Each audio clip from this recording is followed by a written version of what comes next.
I never expected a Tuesday to bend the arc of my life, but the night I pushed open the heavy door of the Cube Ball in Santa Ana, everything I thought I understood about myself began to shift. Work had wrung me out until I felt papery and thin, the kind of day when fluorescent lights hum like judgment, and every email sounds like a demand. I wanted the clack of pool balls and the soft fog of chalk dust to erase the residue of meetings and forced smiles. The room met me with that familiar hush of competition and camaraderie, the low murmur that says no one here needs anything from you except presence. I ordered a whiskey and let the burn redraw the borders of my body. That was when I noticed her. She was bent over a corner table, a brunette with a careful, steady poise that made the air seem to hold still for her. Even from across the room, I could feel the concentration gathering at the edges of her jaw, the patient breath that signaled precision. Her cue slid like a ribbon through her fingers. The white ball kissed the 8 with a muted thud, and the pocket accepted it as if it had been waiting all night. The grin that unfolded across her face felt like a small sun rising just for the people close enough to feel it. The rush that moved through me was simple and undeniable. Admiration first, and then curiosity, and then the softer question I didn't want to name yet. I took my drink to an empty table and tried to rebuild my composure with the ritual of racking the balls. Nerves turned my break into a scatter of noise without purpose. A quiet laugh slid over my shoulder, friendly rather than sharp, and I felt the kind of curiosity that makes a stranger feel instantly familiar. I learned her name, Harper, and I offered mine, the simple exchange warming more than my palms. Her skin was soft, her grip sure, and I felt a faint spark traveling up my arm like the first hint of a summer storm you know will not pass quickly. We talked as if a conversation had been waiting for us both to show up. She was a freelance photographer, raised in the hum of a family pool hall where muscle memory becomes its own language. I learned that she chased light the way some people chase approval, that the city's street art had become her moving cathedral, that she liked to stand far enough back to see a wall but close enough to hear the paint. I caught myself staring at her hands as she spoke, the way her fingers drew shapes in air as if composing a frame, and I wondered what it would feel like to be held by someone who understood the value of angles and patience. We played, and she was better than me by miles, yet she never made victory feel like distance. The game pulled us close in small ways, 2 hands reaching for one piece of chalk, a shoulder brushing a shoulder as we circled the table. A breath shared in that half second before each shot when attention compresses. The room narrowed to felt and light and the warmth that gathered wherever our edges touched. When last call rolled through the bar like a quiet tide, the hours behind it startled me. Numbers were exchanged with a casual certainty that felt like a promise disguised as politeness. Outside in the cool air, she tucked a strand of hair behind my ear with the tenderness of someone placing a bookmark. And I went home with a feeling that something in me had been marked as to be continued. Texts arrived like bright pebbles dropped on a path, easy to follow and impossible to resist. We traded small jokes about pool and big thoughts about work and meaning, and somewhere in that braided rhythm I noticed how often I was smiling at a screen. Coffee became our first deliberate plan, and I discovered that anticipation can be its own form of sweetness. I stood too long in front of a mirror, picked and unpicked sweaters, and laughed at myself for treating a simple meeting like a threshold. The cafe door opened on the scent of beans and warm pastries, and there she was, by the window, sunlight catching in the strands of her hair as if the day had chosen her as its favorite surface. We fell immediately back into the same soft cadence, that click of 2 people willing to be seen. I told the story of how a college prank nudged me into marketing, an odd path made smooth by momentum. And she listened with the attention of someone who knows that every detour is a map you only understand by walking it. She told me about chasing murals in early mornings, about ladders and strangers, and the art of asking for permission, about the way a city reveals itself if you move slowly enough. Time slipped by, and when the cups were empty, we sat a while longer anyway, allowing silence to become another kind of conversation. A fleck of foam at the corner of my mouth sent her hand toward me, gentle and sure. and the brief brush of her fingertip across my skin left a bright echo I carried for days. Days folded into weeks, and the city became a series of places that now carried echoes of us. We wandered beside murals while she talked about negative space, and I pretended to understand, but secretly paid more attention to the way her face rearranged around wonder. She asked me to stand in front of paint and brick so she could test angles, and I learned the lightness of being looked at without being judged. I had not thought of women this way before. Or maybe I had never allowed the thought to finish its sentence. With her, the sentence finished itself. The recognition did not arrive with a crash or a door blown open. It arrived like a window quietly unlocked, letting air in where I hadn't realized I had been short of breath. The night of the gallery opening arrived like a dare. I chose the black dress that made me stand taller, the one that turned my skin into a slope of ink and bone. And I let my hair settle into something that looked like effort without apology. Harper found me in the crowd and the room lost focus. She looked like a study in blues, a jumpsuit that seemed poured rather than worn, her hair a soft wave caught in the gravity of her shoulders. She pulled me into a hug that didn't ask permission because it already had it, and the familiar steadiness of her body against mine steadied something unnamed inside me. At a black and white portrait, she touched the small of my back, guiding me closer as she talked about how the photographer trapped light like a kept bird. The warmth of her palm became the only detail, and I realized I was no longer looking at the image on the wall.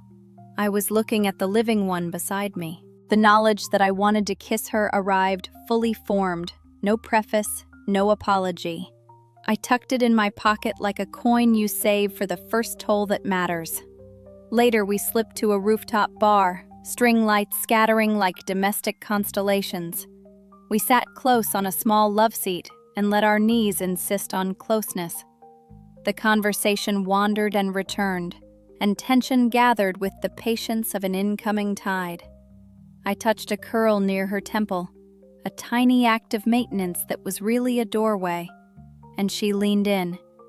The first kiss was tentative, the kind you almost dream you imagined, and then it deepened into a vow of softness and heat. Her mouth tasted faintly of wine and laughter. The world narrowed to warmth and breath and the unspooling relief of letting want speak clearly. When we parted, the city lay below like a witness. In bed that night, I stared at the dark and traced the day against the inside of my skull. The unfamiliarity of wanting a woman surprised me, but the rightness of wanting Harper felt older than the surprise. Fear tried to lace itself through the joy with questions about names and categories, and the opinions of people who did not live inside my skin. Joy cut the cords easily.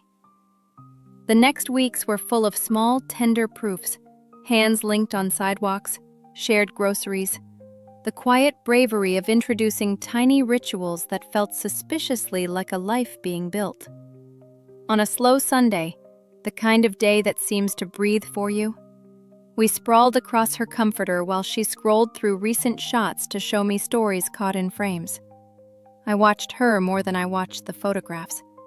She noticed, teased me, laughed, and then set the camera aside. The air changed shape around us. We kissed as if we had been climbing toward that expansion without admitting it. Heat unspooled slowly and surely. I remember the sound of her breath near my ear, the way her hands learned the topography of my back with deliberate patience, the sweetness of my name inside the hush of the room even without sound. We moved carefully, curiously, reverently, attention widening into courage. I learned new ways to speak without speaking. The slide of a palm, the nudge of a knee, the soft gasp that meant stay here, and the deeper exhale that meant keep going. We found that boundary where tenderness tips into urgency and then back again, and we navigated it like a coastline that changes with the moon. When we finally rested, tangled and breath-warmed, the ceiling fan made a soft circle above us, and I understood peace as something that can live in a body. Real life waited beyond the softness, as it always does. I had not told anyone yet, and secrecy sat on my chest like a gentle weight. I didn't mean to keep us quiet. I was still teaching my mouth how to carry this new truth without dropping it. Lisa, my best friend, noticed the happiness I wore like a new sweater, and asked the kind of questions that only someone who loves you can ask with a smile. I told her in a trembling rush during a lunch where the soup cooled untouched, and the relief that followed felt like stepping out of a tight dress at the end of an evening. Acceptance softened the ground beneath my feet, and I began to believe the path could be kind. Then the rug slipped. In a meeting that should have been routine, my boss pulled me into his office with a practiced frown and corporate phrases that landed like pebbles dropped into a dark well. Conflict of interest, client relationships, policy, severance. He said a few names that connected me to Harper's company in a way the rulebook didn't like, and by the time I walked out with a small box of desk things and a large ache, the day had reshaped itself into a before and an after. The sun outside was rude in its brightness. The plastic lid on my coffee seemed too noisy. The sidewalk carried me without asking where I wanted to go. I wandered until my feet found the pool hall, closed in the late afternoon, its neon sign unlit, the parking lot stone still. I sat on the curb and balanced my box on my knees and let anger whisper lies about cause and blame. The whisper faded as quickly as it formed, because even in shock, my better self knew that love is not a scapegoat. Still, I dreaded the telling. When I finally went home and saw Harper's worried eyes, my shame tried to speak before my tenderness could. I let bitterness flick at the surface of my words and watched hurt bloom across her face like something I had not planned to plant. The apology poured out of me a breath later, messy and urgent, because the truth returned. I had lost a job, but I had not lost my compass. She pulled me into an embrace that felt like a harbor, and I cried into the place where her neck meets her shoulder while she stroked my hair with steady, unhurried kindness. Unemployment became a weather pattern that changed by the hour. Some mornings I woke full of grit and plans. Some afternoons I sat on the floor among half-sorted papers feeling like a house with no foundation. Harper's steadiness never wavered. She made tea and wrapped blankets around my shoulders and kissed the top of my head like a benediction. I tried not to become someone who resented being cared for. The guilt that circled me was quiet but persistent. When a message arrived from a recruiter at a prestigious firm, it glittered with possibility and pressure in equal measure. I said yes to coffee, and then I practiced my smile in the mirror like a student trying to memorize lines for a play I wasn't sure I believed in. I met the recruiter in a cafe that tried very hard to appear effortless. He painted a future in broad, gleaming strokes. I heard myself ask for time, surprised by the request as it left my mouth. I walked aimlessly afterward and found myself outside the gallery where Harper and I had first kissed. Memory tugged me inside, but I only stood at the threshold. I recognized that my hesitation was not about the job's difficulty or even the fear of failure. It was about whether returning to that world required me to make us smaller to fit inside it. I wanted a life shaped by expansion, not reduction. When I brought the offer home and laid it between us like a talented but unruly guest, I could see the way Harper practiced her smile until it didn't wobble. She wanted good things for me. I wanted good things for me. I also wanted us to remain something I could say out loud without calculation. That night, we finally let the conversation spill into all the corners that had been gathering dust. Money, security, ambition, fear. The way I had been withdrawing in small increments in order to protect her from the storm I felt brewing in me. Honesty rearranged the furniture in our home, making more space than I'd realized was possible. Then she told me about the offer from National Geographic. Field assignments. Months away. A dream she had fed since childhood with library books and nature documentaries, and a camera small enough to fit in a pocket. She had been ready to decline because I seemed too fragile to be left. The love embedded in that decision humbled me completely. I felt the axis of my priorities swing into alignment. I wanted her to go where her talent called her. I wanted to go where my own voice became more mine. I wanted us to learn how to build a bridge between those shores and meet in the middle as often as we could. We decided. She said yes to her horizon. I said no to the glittering firm, and yes to a path of my own making.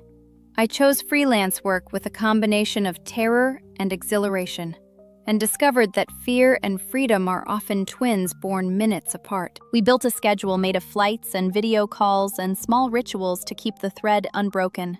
Voice notes every morning, a daily photograph sent from wherever we were, recipes traded and cooked on separate stoves at the same time, so dinner could be a shared event without shared air. When we were in the same city, we treated time like a rare spice to be used with reverence. Months later, we rented a small cottage by the ocean for a stretch that belonged only to us. My work had found its own steady rhythm. Clients arrived by referral, and I discovered the satisfaction of choosing projects that aligned with the part of me that wanted my skills to serve something softer than quarterly targets.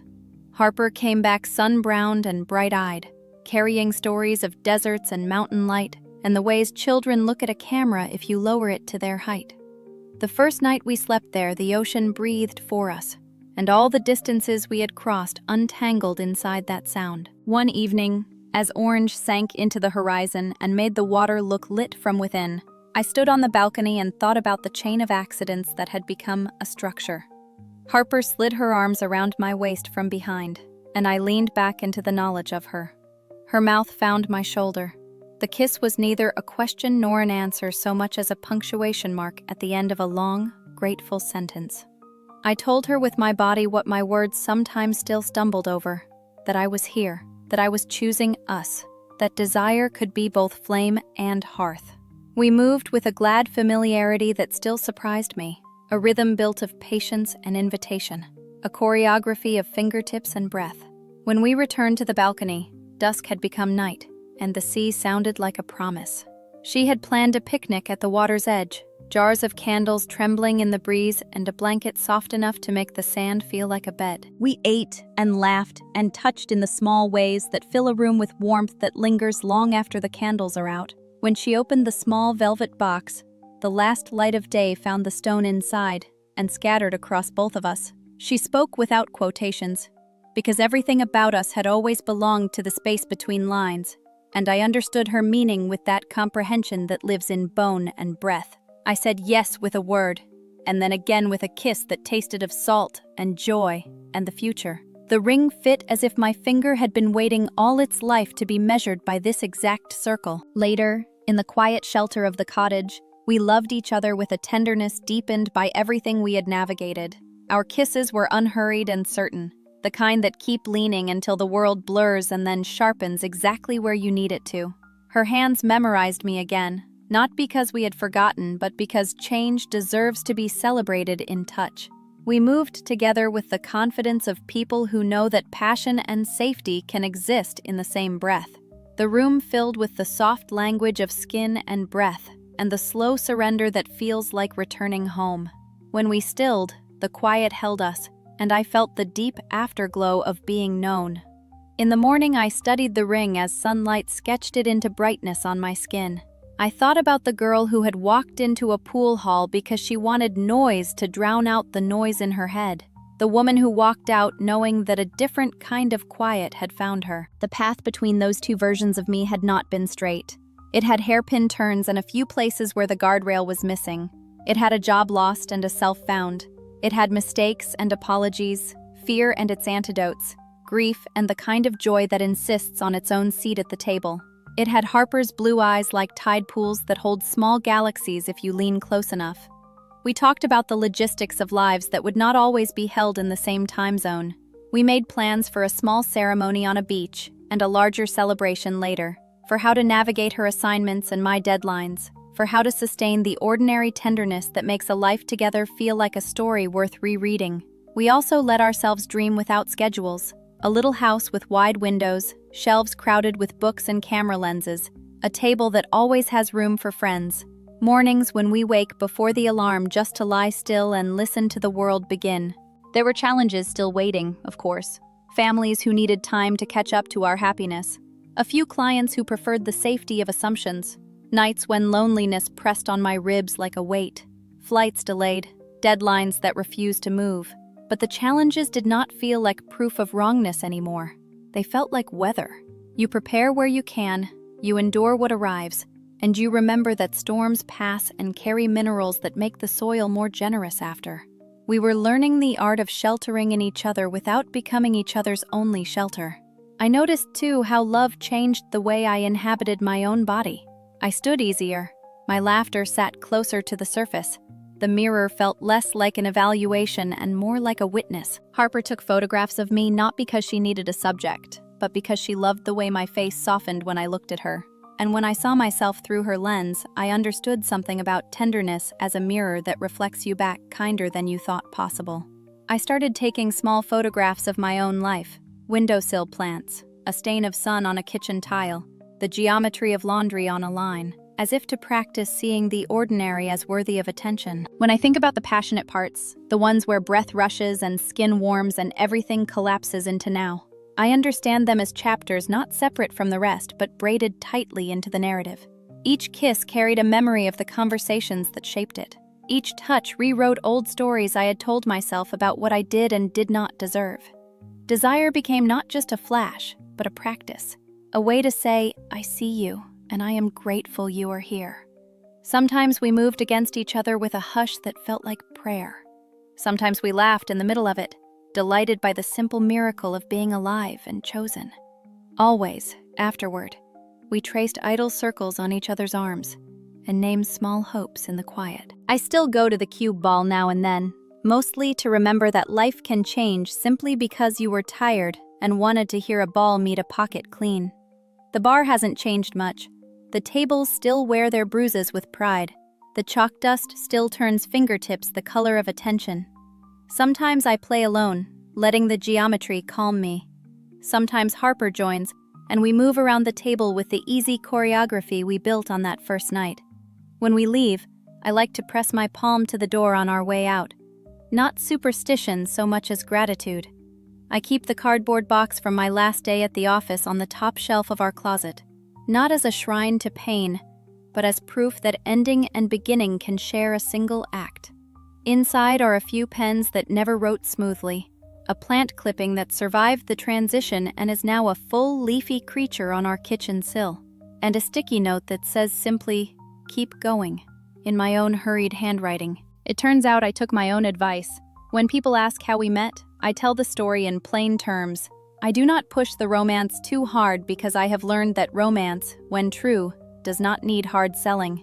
I mention the pool hall, the coffee, the gallery, the rooftop, the soft Sunday where sunlight made us brave, the day I lost a job and found out what kind of partner she would be when everything went wrong, the night on the beach when candles shook in the wind and still stayed lit.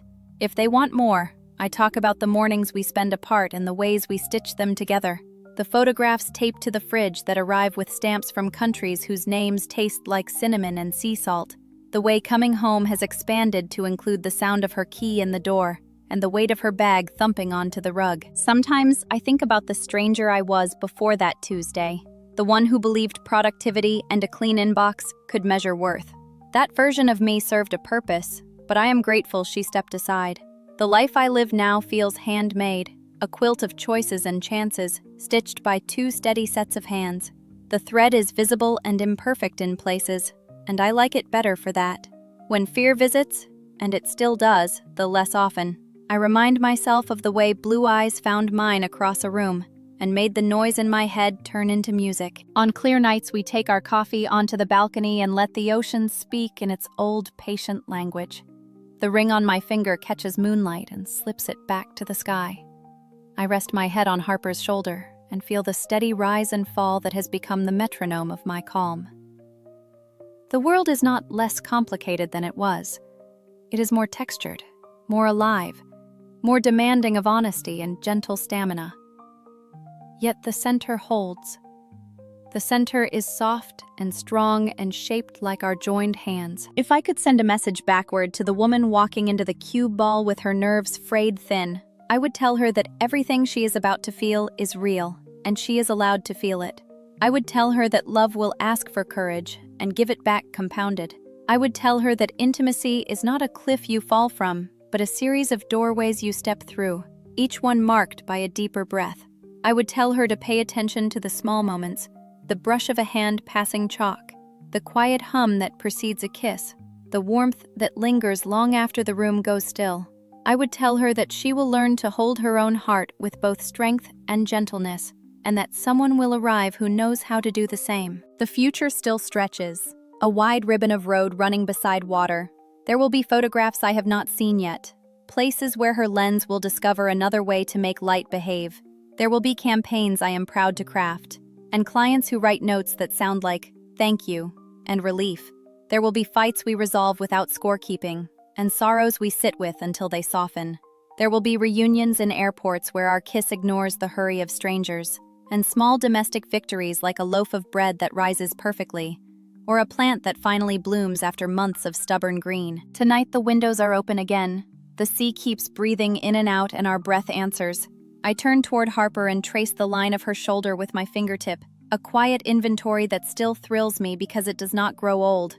I think about the long arc from a stray glance across felt to this bed, where certainty sleeps without a guard. I think about how desire still arrives like heat under the skin, how our kisses still begin like a secret and end like a promise, how afterward we lie there a while and listen to the pulse we made together, grateful for its steady echo. In the dim light, with the sound of the ocean folding over itself and the steady warmth of her hand in mine, I let the last of the day dissolve and give myself to the simple, extraordinary truth that started on a random Tuesday and keeps unfolding into more. I am loved, I am loving, and the life we are building is both shelter and fire. It is tender, it is brave, it is ours, and it keeps teaching me the same lesson in 100 different ways, that the heart, when met with equal courage, will keep opening, and so will the world. And in that opening, night after night, we turn toward each other like tide to shore, and we rest, and we rise, and we begin again, and dream without fear.